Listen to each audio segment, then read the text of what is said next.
4 बजे भोरवे से आइल बारी जी, रउआ दर्शन ला भुखाइल बारी जी, रउआ दर्शन ला भुखाइल बारी जी।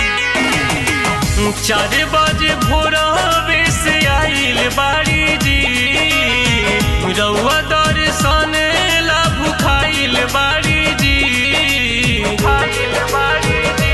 बोले लागल चिड़ैया बाबा बीत गइल रात,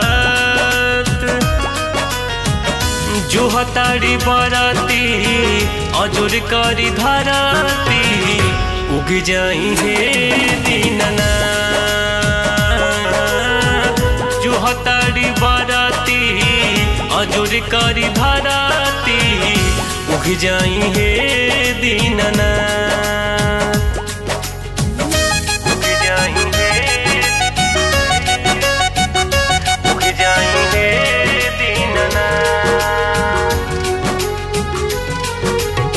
प्रेम से बोलो छठी मैया की।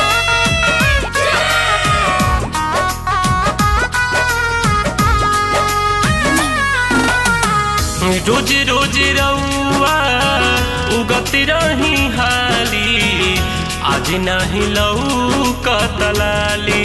सूरज देव आज नहीं लौकत लाली,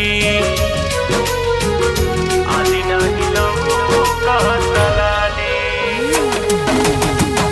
नदिया के तीरे रउए फिकीरे, बैठली असनिया के डाली। सूरज देव बैठली असनिया के डाली।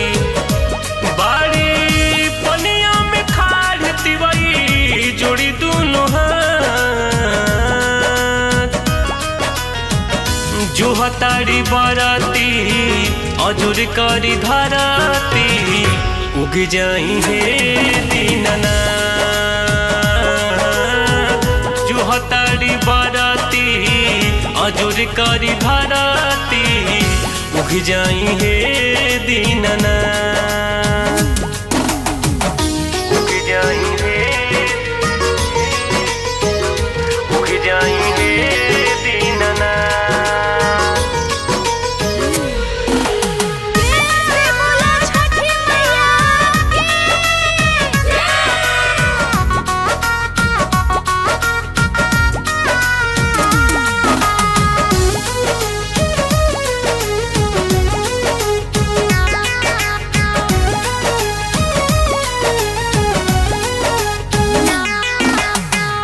भूखली बरतिया 3 दिन रतिया, भइले बाटे पगली के भेष। आदित्य देव भइले बाटे पगली के भेष, भइले बाटे पगली के भेष। देख दर्शनवा खुश कदी मनवा, अर्जी करेले ऋषिकेश। आदित्य देव अर्जी करेले ऋषिकेश। बाबा भैया विकास सुग्रीव जोड़ता रे हाथ, जो हतारी बराती अजोर करी धराती, उग जाई हे दीननाथ। जो हतारी बराती अजोर करी धराती, उग जाई हे दीननाथ।